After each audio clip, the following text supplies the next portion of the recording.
All right, let's get right into it. Imagine being a giant in the financial tech world one minute, and then watching your stock go into a complete free fall the next. Well, that is exactly what just happened to Fiserv. Today, we're going to break down what caused this insane plunge and the wild steps the company's taking to claw its way back. It all kicked off with headlines just like this one. And they sent some serious shockwaves through the market. When a company as huge as Fiserv, that's ticker FI by the way, makes a move this big, this fast, everybody pays attention. We're talking Wall Street pros all the way to the folks on Reddit. So what was the deal? So first, let's just wrap our heads around the number. We're talking a drop of roughly 30%. For a Fortune 500 company, that is not just a bad day at the office. That's a straight-up catastrophe that vaporizes billions of dollars in value. You gotta wonder, what could possibly cause a reaction this extreme? To figure that out, we've got to look at the numbers. The whole thing was kicked off by the company's third quarter earnings report. Investors were waiting on pins and needles for it, and what they got was definitely not what they ordered.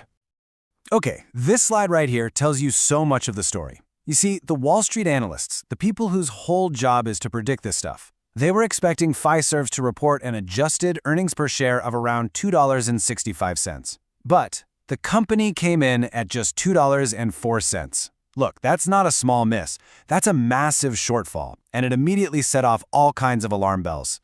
And believe it or not, it gets worse. This wasn't just about missing a forecast. Their actual earnings were down 11% compared to the same time last year.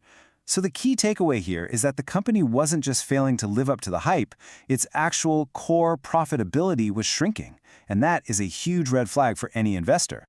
But as bad as all those Q3 numbers were, that wasn't even the main event.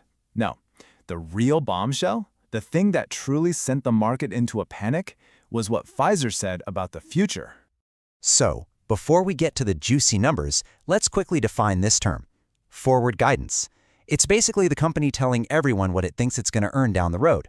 So when a company lowers that guidance, it's pretty much like them standing on a rooftop and shouting, "Hey everyone, we're probably going to make less money than we told you before." It's one of the worst things you can tell the market. And there it is. Fiserv made it official. They lowered their forecast for the entire year. This was the real trigger for that massive stock sell-off. It signaled to investors that the weak third quarter wasn't just a blip on the radar, it was a sign of a much bigger, more systemic problem. Okay, so your stock is in a nosedive. Investors are freaking out. What do? Well, Fiserv didn't just sit there. They immediately launched a massive top-to-bottom company shakeup. And it all started right at the top, with a really blunt admission from the CEO, Mike Lyons. He didn't sugarcoat it. And this quote is so important because it shows the company isn't trying to make excuses. They're just owning it, which, is always the first step to actually fixing the problem. And that fix has a name: the One Fiserv Action Plan. This is the company's brand new game plan, a whole strategy designed to get them back on their feet and, maybe more importantly, win back the trust of the market. The whole plan is built on these 5 pillars. You can see they're getting back to basics with a client-first focus. They're also doubling down on Clover, their small business platform, which has actually been doing really well. But they're also looking ahead, promising to innovate with AI to get more efficient, and promising disciplined capital allocation, which is really just a fancy way of saying they're going to be a lot smarter with their money. But hey, a new plan is only as good as the people running it, right? So along with this new strategy, Fiserv announced one of the most drastic leadership changes I think I've ever seen in a company this big. They're not just shuffling the deck chairs here, they're clearing the entire board. I mean, just look at this list. A new CFO, 2 new co-presidents, a brand new chairman of the board, and 3 new members joining the board. This is a fundamental restructuring of the company's entire leadership team, from the very top all the way down. It's a huge deal. And they are absolutely not wasting any time. This timeline shows you just how urgent this is for them. The new CFOs started almost right away.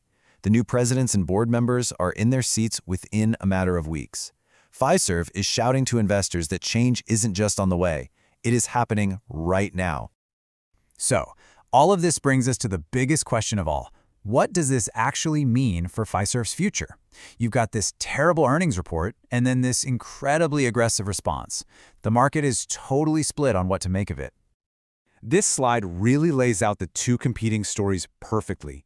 On one hand, you have the bears, the pessimists. Their argument is simple. The numbers stink, the company's on forecast stinks, and the stock price just reflects that. But then you have the bulls. They argue this crisis forced the company to make changes that were long overdue. They're still expanding, and even with this drop, most analysts are still rating the stock a buy, betting this new leadership team can turn things around. Which leaves us right here. Is this the moment a market leader begins to crumble? Or is this one of those painful, messy, but absolutely necessary turning points that ultimately creates a much stronger company? For Fiserv, its employees, and its investors, only time is going to tell which one of those stories comes true.